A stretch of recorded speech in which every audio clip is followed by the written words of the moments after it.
أشهد أن محمدا رسول الله.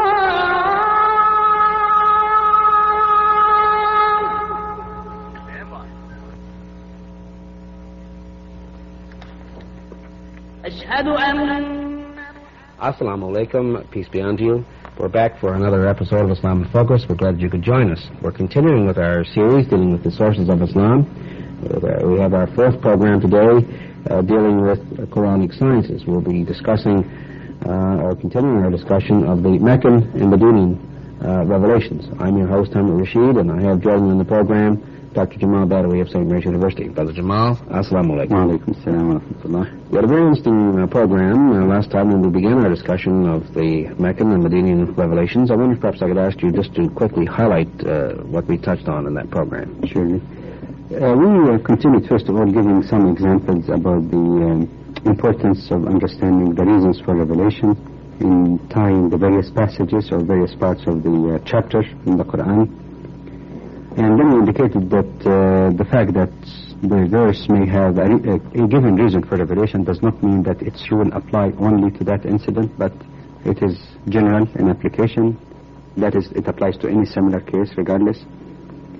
We also indicated that the reason why the Quran, or why God chose that style in the Quran, probably is to make the teaching of the Quran not just dogmatic or list of beliefs, but rather something which is tied and related to the lives of people, their real problems and their practical questions and concerns. And we indicated that this will help in understanding the Quran properly.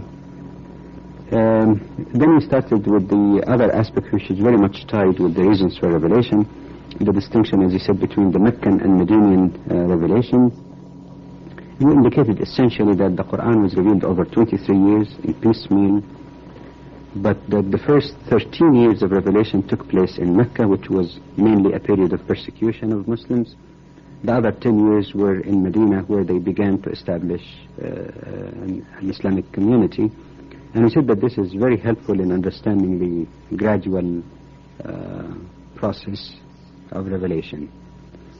We also indicated that the main criteria for distinction between the two types of revelations relate to the place, that is where the verse was revealed, or the time, that is whether before or after the migration of the Prophet, or the nature of people, or the type of people who are addressed in these verses, whether the Meccan people are addressed or the Medinite people.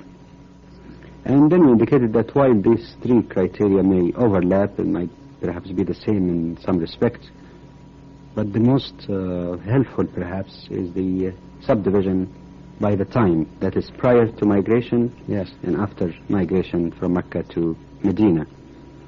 But in addition to that, we said that some Muslim scholars have also paid attention to other criteria which are more detailed and interesting observations pertaining to what was revealed at night, what was revealed in the day, winter, summer.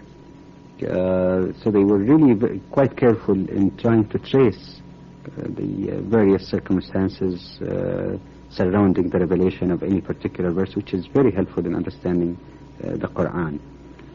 We gave a few examples of that, and I might conclude by saying that despite all of these interesting reports, it is unfortunate that many Orientalists seem to totally discount or disregard these reports in favor of their own speculation. Mm-hmm.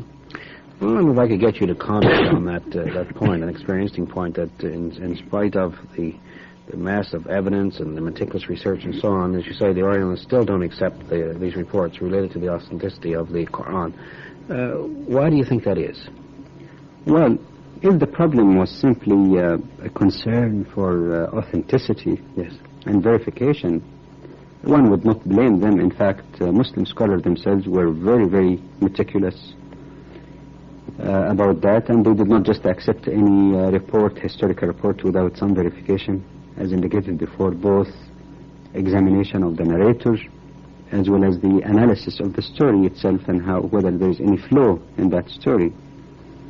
So the Muslim scholars were just as careful also in terms of reports. I'm not saying all of them, and there's no flaw whatsoever. I mean, humans are humans, but I don't think this is the reason why Orientalists discounted that, because there were many good and authentic reports that they also wholesale rejected, you know. What is questionable, however, in the attitudes of some Orientalists, as Dr. Subhi Saleh indicates, is that some of them, like I said, totally discount all these authentic reports and replace it simply with their own speculation and assumptions, as did Blasher, for example. But on the other hand, we find that some of them go to the other extreme, like Grimm, for example, H. Grimm, Grimme, like Grimm, to some degree William Moore also, who go to the other extreme by accepting some weak reports without, application of this skill of verification that Muslim scholars have been particularly, skillful at.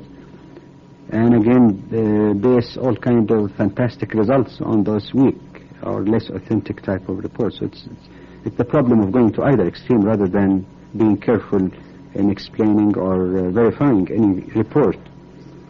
It appears, according to Dr. Saleh, that many Orientalists were influenced by the famous Orientalist Moldeke, who held the view that the Quran should be ordered in a way that is different from the Islamic methodology. I mean, in other words, he starts, aside from any merit to the method that was used by Muslim scholars, he simply said, no, we should reject that altogether and find some other method. And many just seem to have followed suit without really finding out whether this basic position is justifiable or not. Now, what we said before is that, for example, you can verify if the report has come through an eyewitness to the Prophet, like the companions, and how the report reached us, whether the chain of narration is all trustworthy. And it might be useful here to mention something that we mentioned before, that some companions of the Prophet, like Ibn Mas'ud and Ali, clearly stated that they have a great deal of wealth of information as to the reason for the revelation of the various verses in the Quran. So, and the circumstances, why they were revealed.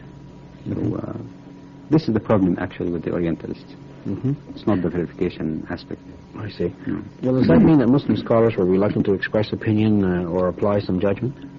Not necessarily, because even if there is an authentic report, if you will, which is the basis for their conclusion, that authentic report also is subject to interpretation, is subject to analysis, and also application of some learned judgment, if you will.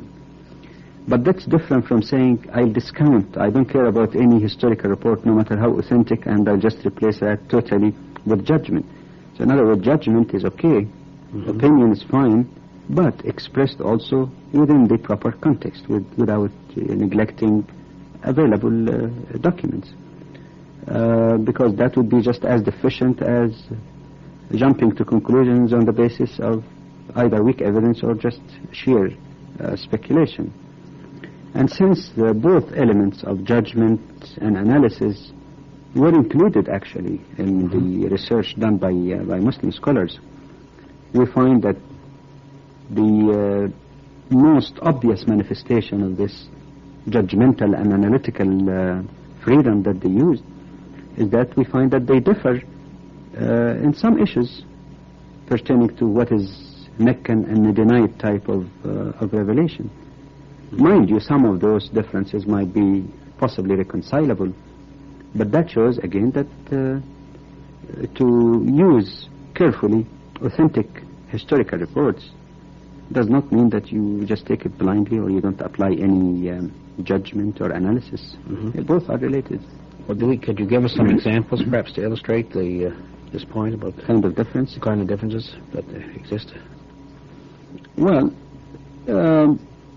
as Mamnu al-Qattan, for example, for one scholar, indicate that there is basically about 82, some believe more, 82 chapters out of the 114 chapters of the Quran. At least that number is agreed to among scholars to be revealed in Mecca. On the other hand, there is also general agreement that a minimum of 20, some believe more even than that, 20 chapters in the Quran were revealed in Medina. And then a maximum really of 12 chapters, or the 12 remaining chapters, could be less depending of course on the other classification, but maximum of 12 chapters in the Quran. There is some difference of opinion among jurists, even though there might be some reports as to whether these chapters were revealed in Mecca or Medina. So that again is one illustration of their freedom to interpret, given even the available reports to them. As indicated also in the previous series on the authority of the Quran, we have seen again that many times you have a chapter which was revealed in Mecca, but in the middle there are a few verses revealed in Medina, because the chapter was not revealed all at once, different periods of time. Similarly, there were chapters revealed in Medina, but they also contain some passages that were revealed in Mecca.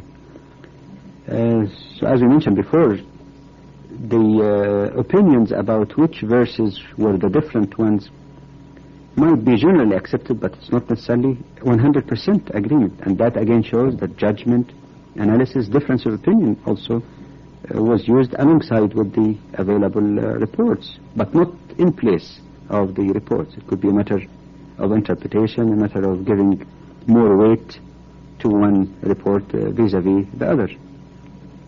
This example shows that many Muslim scholars were quite careful, were not simply collectors, automatic, mechanical collectors of anecdotes.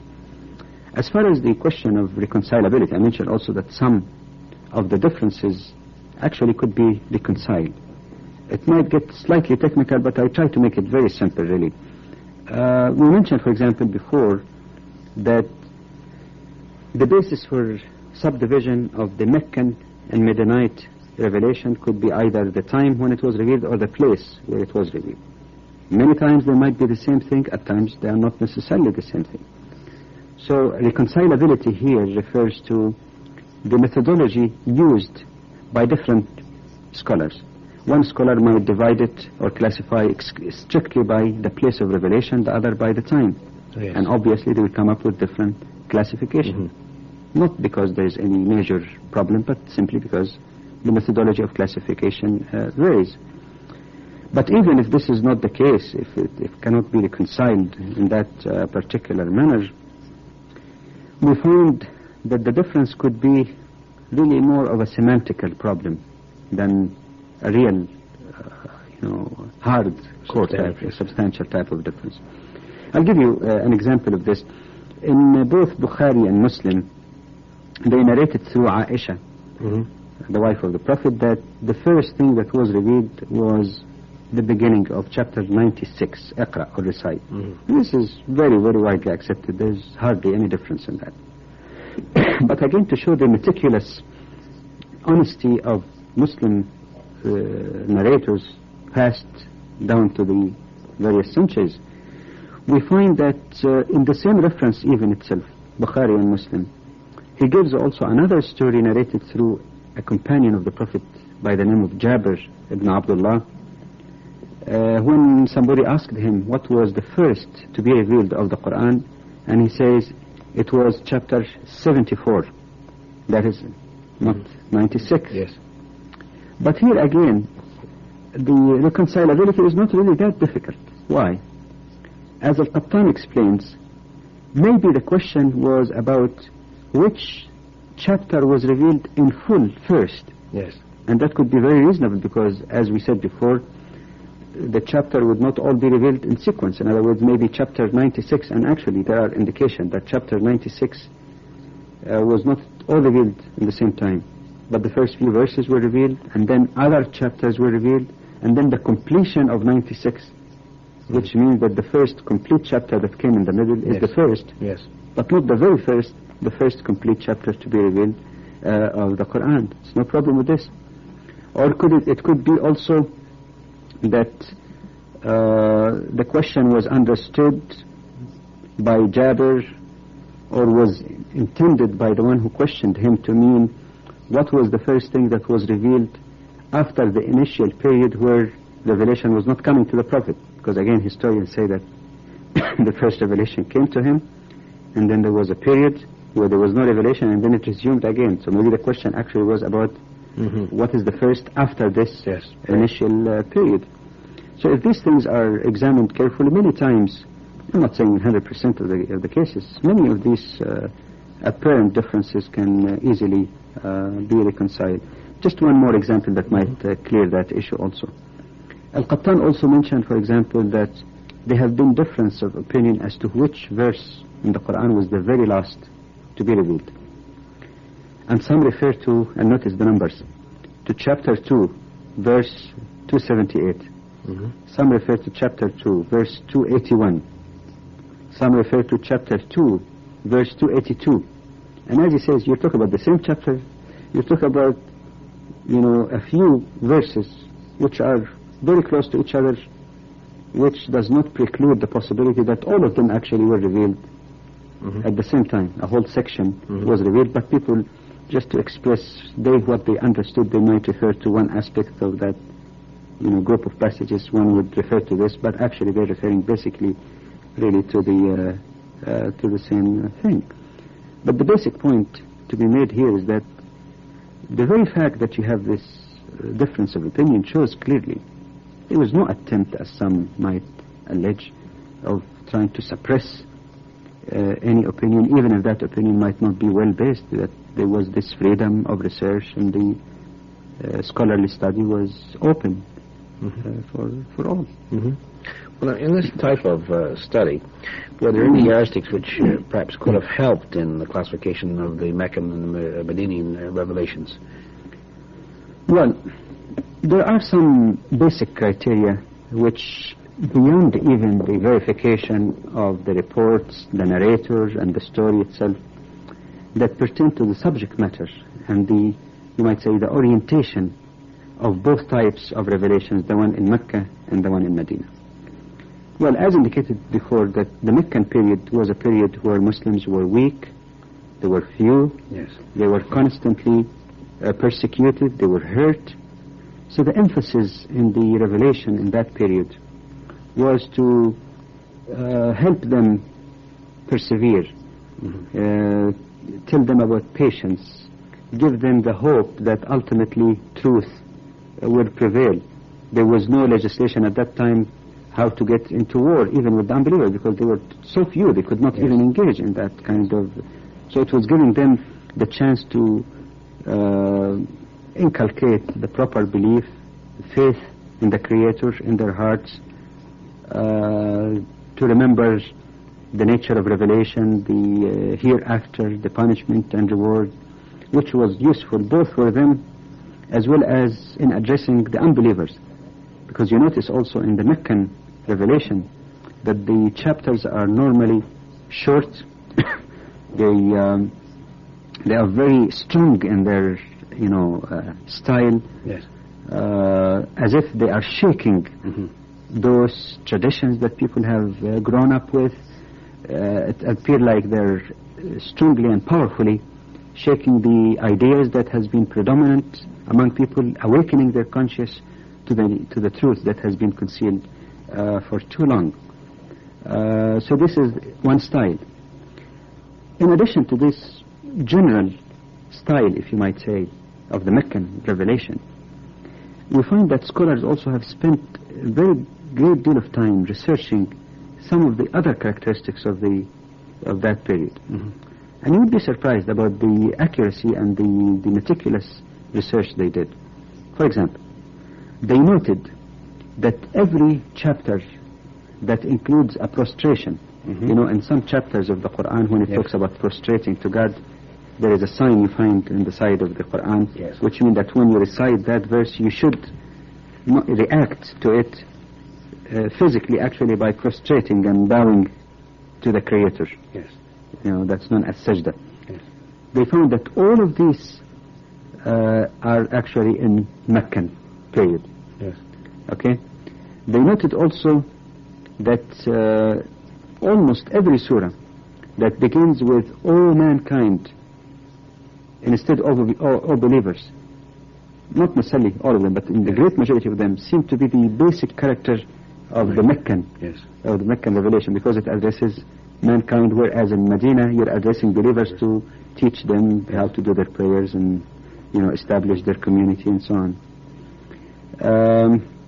It was noted also that by and large in the Meccan revelation you find a great deal about the stories of different prophets in the past. You find stories about Adam and the temptation by Satan. The only exception perhaps to the mention of the stories of prophets and Adam in the Midianite, the other revelation, is just the second chapter, Al-Baqarah. But otherwise it's mainly the characteristics of that. It was also noted, for example, that the chapters in the Quran which begins with broken letters, alphabetical letters, we haven't touched on that yet, are all indeed in the Meccan period. Now, notice the comparison. If you move on to the Midianite period in Medina, you find that, first of all, the broad character of revelation in that period was how to build a Muslim society, who finally found sufficient freedom to practice their faith in various aspects of their lives. And as such, you find various aspects dealing with worship, with legislation pertaining to the family, to society and social relationship. Again, another interesting remark. In Mecca, hypocrisy was not very clear. You know, nobody really wanted to become a Muslim hypocritically because Muslims were already persecuted and weak. Yes. There was no motive.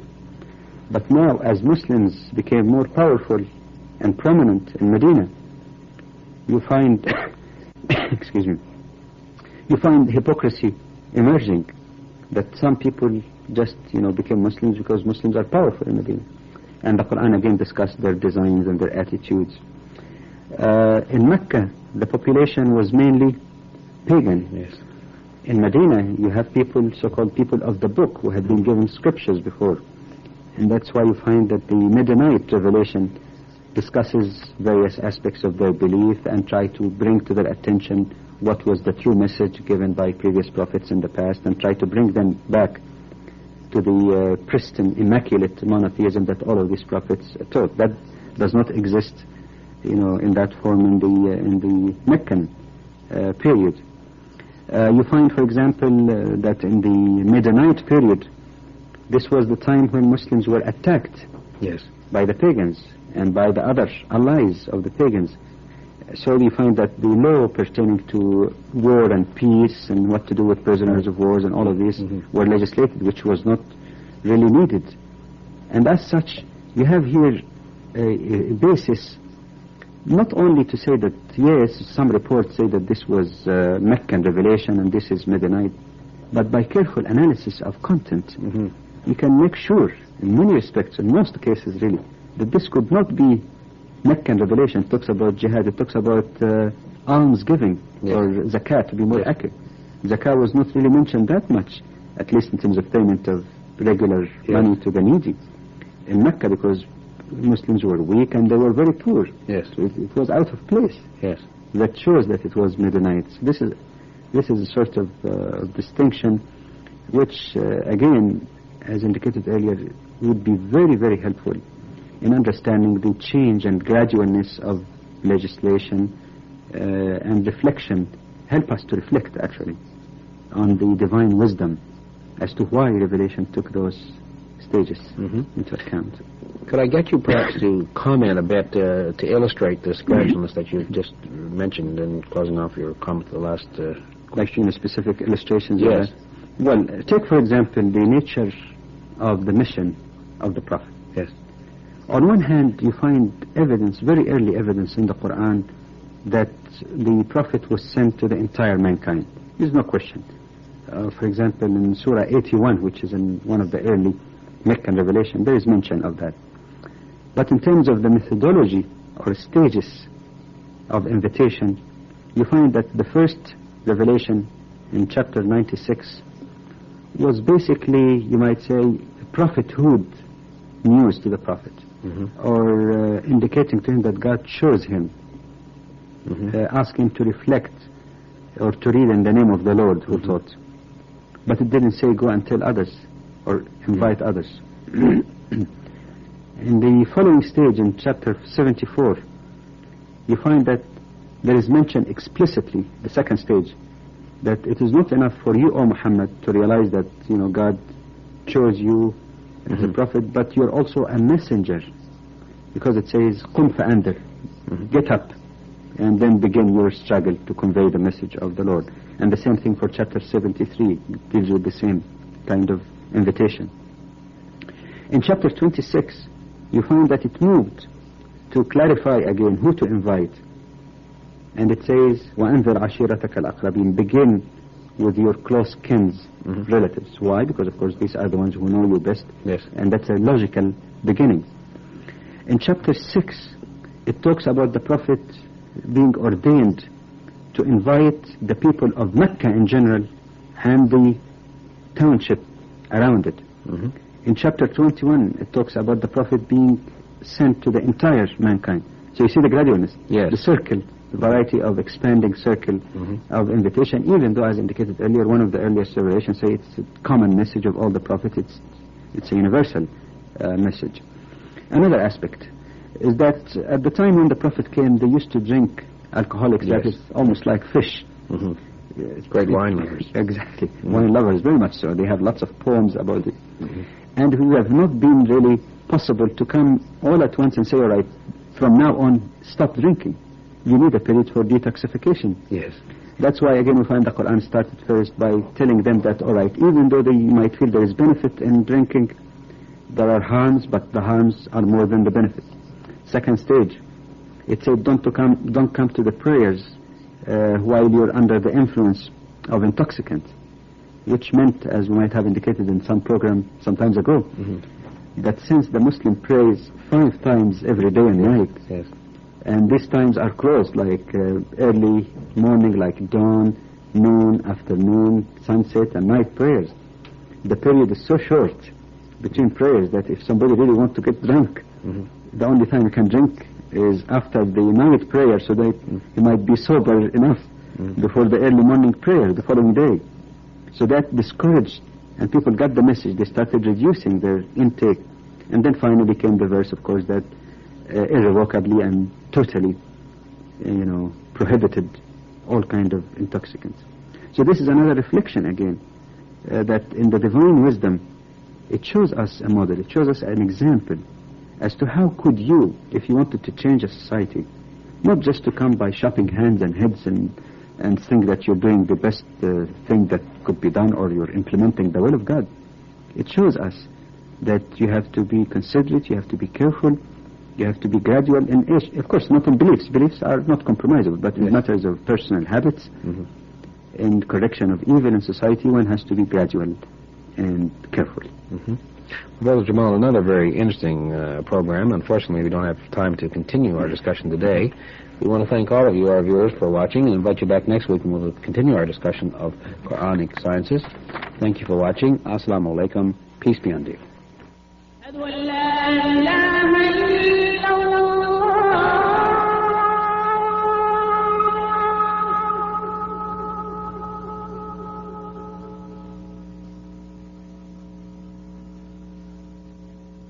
أشهد أن